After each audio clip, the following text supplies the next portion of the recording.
Squad guys. Last video with Kalbo Squad. Kasi uuwi na post yung kailangan ko. Hi! Bye-bye. Uwi na sila sa original nila na bahay.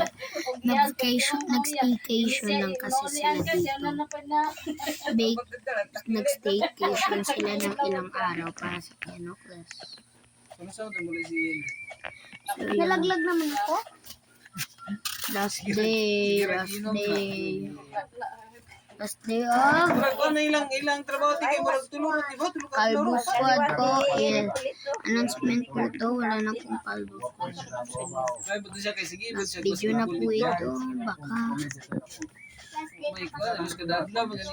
mga parents kasi niya ay nag-uusap, so medyo maingay.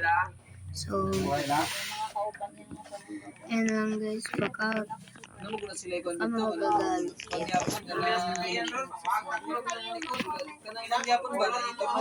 Huwag na kayo mag-comment daw ng more videos kasi hindi naman kami makagawa. Ako na yung magkagawa or mag-call na lang kami. So, ayan lang. Bye!